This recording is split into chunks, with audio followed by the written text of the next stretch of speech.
Now, for more on the chat in terms of crime stats and looking particularly on high cases of murder and sexual offences against women and children, we are now joined by Lisa Vetten, a research associate at the University of Johannesburg. Lisa, thank you so much for joining us this evening. Now, the crime stats that were released by the minister yesterday indicate that there's been a slight decline with regards to violent crimes. Is this an indication that we're on the road to winning when it comes to crime, or is this too premature? It's too premature, and I think one of the problems we're making is to take changes that happen over a 3-month period as indicative of a longer trend, whereas what we should actually be looking at is what happens over a year versus 5 years versus 10 years. That will tell us if we're seeing an actual trend or just some kind of variation. So, I mean, if I take the example of rape, for instance, in 2013-14, rape was at the highest it's been in the last 10 years. It hit just over 48,000 reported rapes then. That dropped to around about 41,000 in 2020-2021. It went up again to 43,000 last year.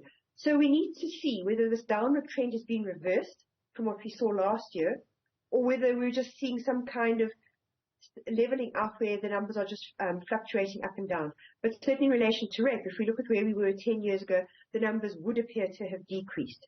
But of course, you never know whether that's due to underreporting or not.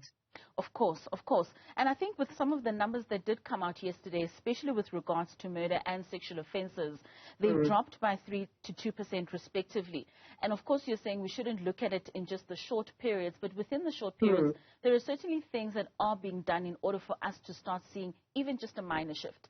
Would you attribute operations such as Operation Shanela that has been happening over almost every single week in the last couple of months to some of these declines? It really depends on the kind of crime you're talking about. I mean, a crime like rape, the bulk of rapes happen in people's own homes. In the case of children, it's a family member. In the case of adults, it's somebody they know. So operations that focus on things like roadblocks, stop and searches,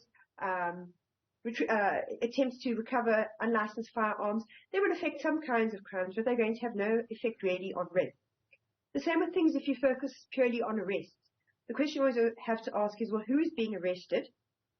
And we've had problems in the past where it's predominantly people who are undocumented migrants. And then the second question we have to ask is, if they've been arrested, are the courts able to cope with an increased number of cases coming through to them? And that's a different question and a more difficult question. We've seen, for instance, that with some of the holds on posts, the freezes in posts in the prosecuting authority that have been going on since about 2016, you can see a corresponding decline in the number of cases going through to the courts.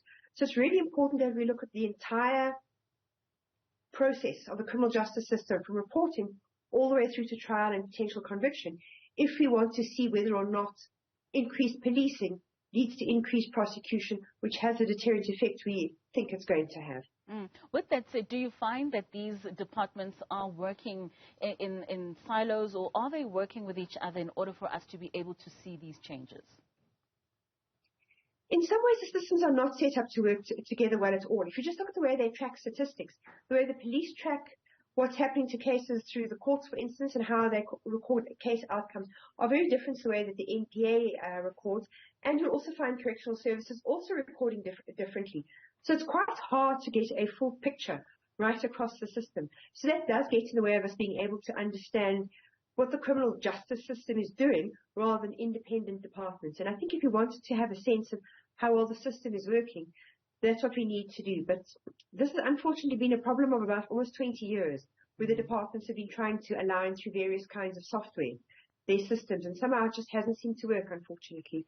Sure, and with that, with the systems not seeming to work, we are seeing more women and more children dying at the hands of our society. Why do you believe that we're still at a time when women and children are still getting the bitter end of violent crimes in this country? Something very worrying is going on in relation to women and children. If we look at our murder statistics, again taking the long view, they decreased quite significantly between 2000 to 2011-12. From that period onward, they started going up every single year for men, which is a very concerning trend, because it meant we'd reversed a decade of decreases. Women and children, by contrast, were increasing a little bit, decreasing a little bit. Increasing, the pattern was much more stable. It wasn't showing year-on-year increases. However, in the last 2 years, that pattern has been reversed. So I think the challenge we have to ask is, what is it that has shifted in the last 2 years that you started to see women and children's murders being on the increase?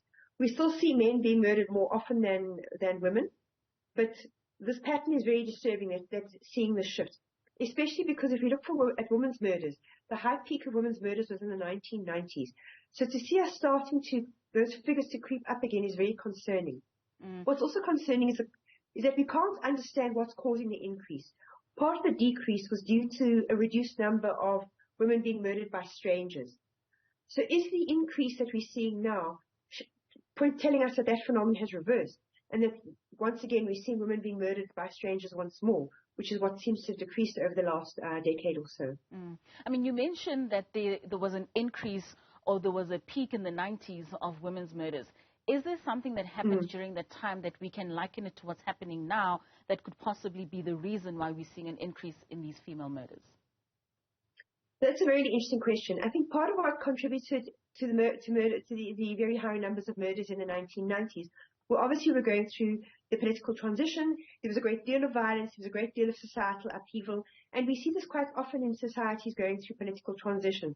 There's an increase of violence, which then starts to settle down as those changes start to subside and people settle into new ways of being and into new political arrangements. So the question, I think, is that's not quite what's happening now.